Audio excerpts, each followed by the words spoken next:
Bonjour, tu as vu dans la leçon précédente que l'énergie électrique peut être convertie en énergie thermique, mécanique et chimique. Mais comment peut-on faire l'inverse, à savoir convertir une certaine forme d'énergie en énergie électrique? Dans cette leçon, tu vas voir que l'énergie mécanique peut être transformée en électricité. Cela repose sur le phénomène d'induction électromagnétique et constitue de loin le mode le plus répandu de production d'électricité par l'homme. Il est mis en œuvre dans les centrales hydrauliques, thermiques, nucléaires, éoliennes, etc.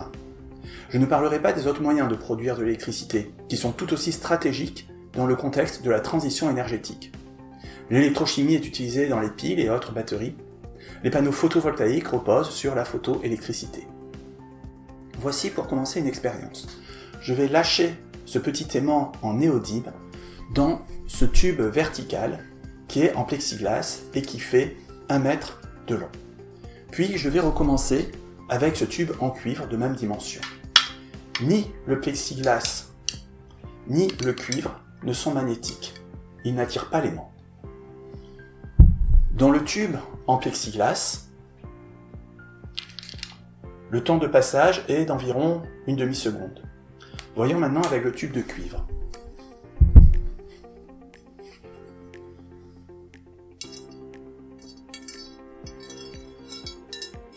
Il est beaucoup plus long. Plus de 10 fois plus long qu'avec le plexiglas. Mais à ton avis, pour quelle raison? Parce que le plexiglas est chargé électriquement et repousse l'aimant, réponse 1. Parce que la friction est plus forte avec le cuivre qu'avec le plexiglas, réponse 2. Parce que l'aimant crée un courant électrique dans le cuivre, réponse 3. La bonne réponse te sera donnée et expliquée à la fin de la vidéo. Alors je t'ai montré dans la leçon sur les effets physiques du courant électrique que lorsqu'on approche la face nord d'un aimant permanent de la face nord d'une bobine parcourue par un courant, l'opérateur qui approche l'aimant doit lutter contre la force magnétique puisque cette dernière tend alors à repousser l'aimant. L'opérateur fournit donc de l'énergie pour rapprocher l'aimant de la bobine. Et cette énergie doit bien se retrouver quelque part après. En fait, elle a été transférée au circuit électrique et a augmenté l'intensité du courant. La bobine s'est comportée comme un deuxième générateur qui aide le générateur déjà là en apportant de l'énergie supplémentaire, celle que lui a communiquée l'opérateur en approchant l'aimant. Une fois l'aimant immobilisé, l'opérateur ne fournit plus d'énergie, et ce second générateur s'évanouit jusqu'à ce que l'opérateur décide à nouveau de déplacer l'aimant.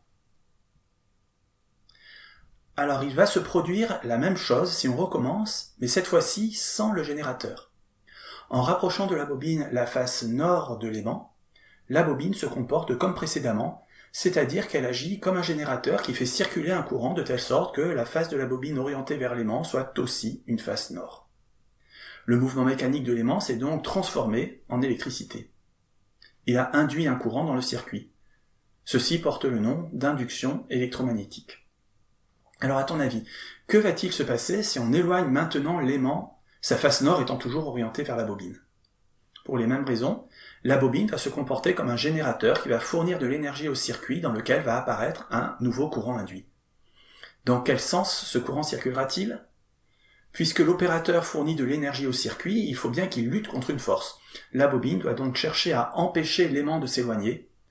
La face de la bobine côté aimant est ainsi un pôle sud. De même, si on approche le sud d'un aimant, un courant induit apparaît dans le sens qui crée une face sud de la bobine côté aimant. Et si on éloigne le sud de l'aimant, un courant induit apparaît qui crée une face nord de la bobine. À chaque fois, le champ magnétique produit par le courant induit génère une force magnétique qui s'oppose au mouvement de l'aimant. Cette loi a été établie par le physicien allemand Heinrich Lenz en 1834. Regarde ceci. L'aimant est animé d'un mouvement de rotation face à la bobine.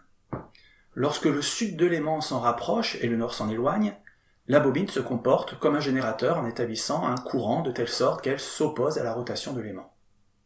La face de la bobine côté aimant est donc une face sud et donc, par application de la règle de la main droite, l'intensité sort de la bobine par la borne A et y entre par la borne B. La tension UAB est donc positive. Lorsque le pôle sud de l'aimant va au plus près de la bobine, son déplacement relatif par rapport à la bobine est alors faible, et change de sens. La tension passe par 0.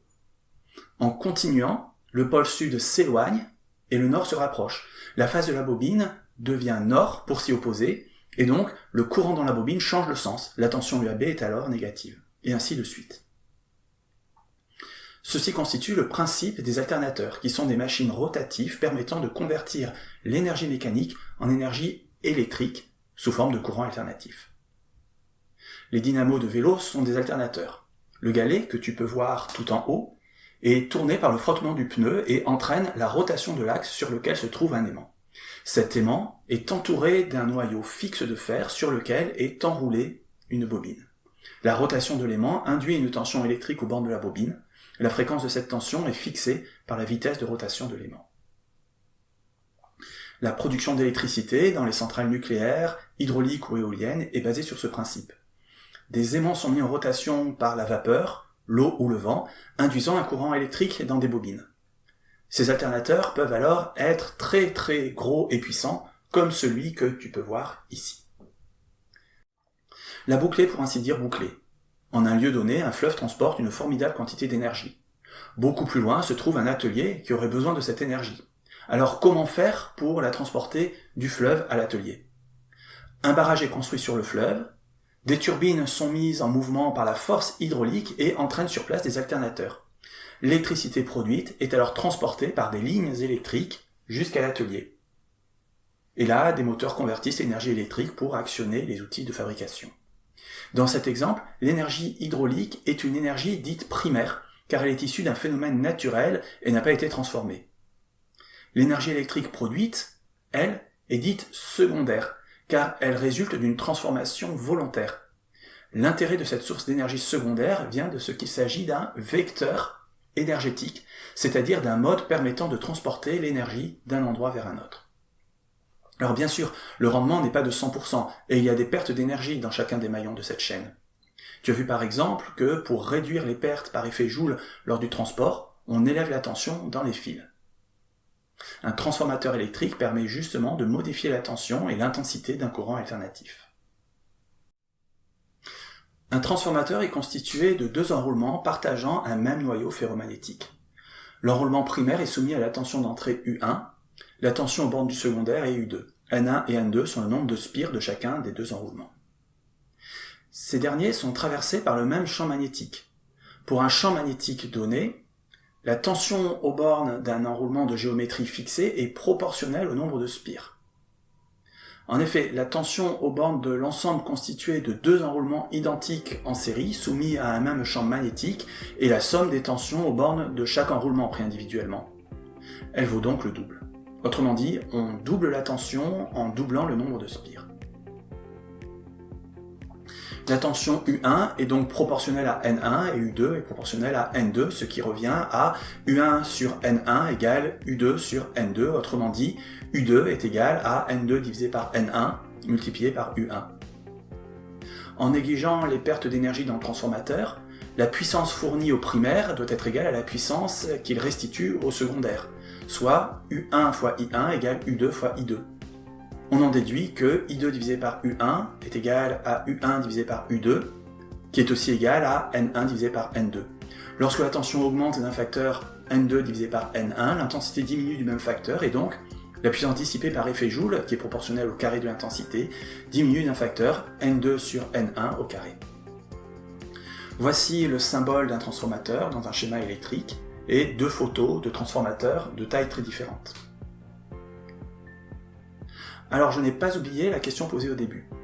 Pourquoi l'aimant tombe-t-il beaucoup moins vite dans le tube en cuivre que dans le tube en plexiglas ? Ce n'est ni à cause de la friction, ni à cause d'électricité statique. C'est le résultat des courants induits dans le cuivre qui, contrairement au plexiglas, est un bon conducteur d'électricité. Si l'aimant passait juste à travers un anneau de cuivre, le courant induit dans cet anneau s'opposerait au passage de l'aimant en créant un champ magnétique. Imagine que le tube de cuivre soit un empilement continu d'anneaux, l'effet produit sera beaucoup plus intense qu'avec un anneau seul et donc l'aimant sera beaucoup plus ralenti. En fait, le cheminement de l'intensité est assez complexe dans le tube car le courant peut aussi circuler longitudinalement. Mais le principe reste le même. La bonne réponse est donc la réponse numéro 3. Ce courant disparaît une fois que l'aimant est passé. Il a très légèrement élevé la température du cuivre par effet Joule. Ce principe est utilisé dans des systèmes de freinage sur des véhicules poids lourds. On parle alors de freinage par induction. Il est d'ailleurs aussi utilisé dans les plaques de cuisson à induction. J'espère que tu as aimé cette leçon et je te donne rendez-vous pour la suivante.